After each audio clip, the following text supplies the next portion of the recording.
Vous dites que c'est une question de rythme, c'est-à-dire dans Oui. votre organisation, quelqu'un qui dirait bah, je vais aller à mon rythme, mais quelqu'un qui vous dirait je suis pas d'accord. Pour moi, c'est pas de la langue française. Pour moi, Oui. c'est pas ça le français. Le français a ses propres règles. Et je n'écrirai pas en écriture inclusive parce que pour moi, j'insiste, là, c'est pas ça la langue française. La langue française, c'est ses propres règles qui sont grammaticales, qui sont orthographiques, qui sont pas idéologiques. Quelqu'un comme ça a sa place dans votre organisation? Pour ne pas être cordonnier mal chaussé, je prendrais le temps de discuter avec cette personne-là, comme toute autre réalité qu'on aborde, parce que c'est ça qu'on fait comme organisation. On aborde des réalités qui sont parfois peu comprises par des groupes, qui peuvent sonner comme des idéologies, qui sont pas du tout des idéologies, mais des réalités. Donc, on prend le temps de jaser avec les gens. Et je trouve que dans ce contexte-ci, c'est pour ça que j'aime pas parler d'un combat, parce que quand on combat, on parle pas. Et pour moi, le dialogue est extrêmement important. Donc, d'avoir dans une équipe quelqu'un qui serait plus réfractaire, et c'est correct, par exemple, à l'utilisation des pronoms, à l'écriture inclusive, de prendre le temps de jaser, d'expliquer le pourquoi on fait ça et que ça a un impact sur certaines personnes. Et quand on ramène l'humain et qu'on ramène que au-delà des mots, on parle de personnes. Et l'objectif, c'est ça, c'est de s'assurer que beaucoup de personnes trouvent leur place dans notre belle langue qui est le français.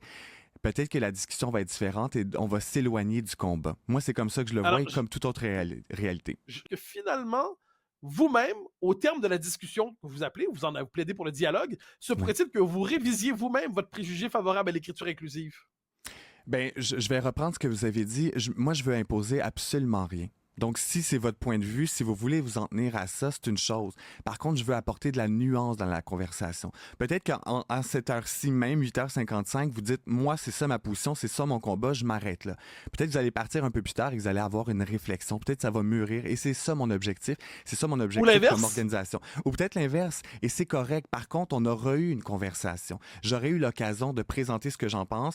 Et je pense que pour la langue française, tout est question d'intention. Quand on parle de, c'est une langue qui peut être discriminatoire parce que justement elle est genrée, c'est très masculin, féminin.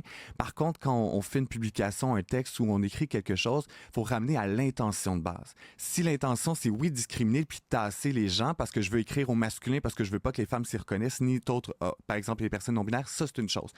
Si je le fais parce que c'est comme ça qu'on me l'a appris et que j'ai aucune mauvaise intention, pour moi, est là la nuance. Tout est question d'intention. Pour beaucoup de gens, le français, c'est vrai que c'est complexe. Mais si l'intention, c'est pas de blesser personne, mais c'est d'écrire comme ça, c'est tout autre combat. Et je le comprends, le combat, mais il peut être sain, le combat, si chacun a la place de s'exprimer, d'écouter l'autre. Et pour moi, c'est beaucoup plus un dialogue et à la limite, un débat, plus qu'un combat. J'aime pas me battre. Je pense pas que ça sert à grand-chose. Je pense juste qu'il faut qu'on s'exprime.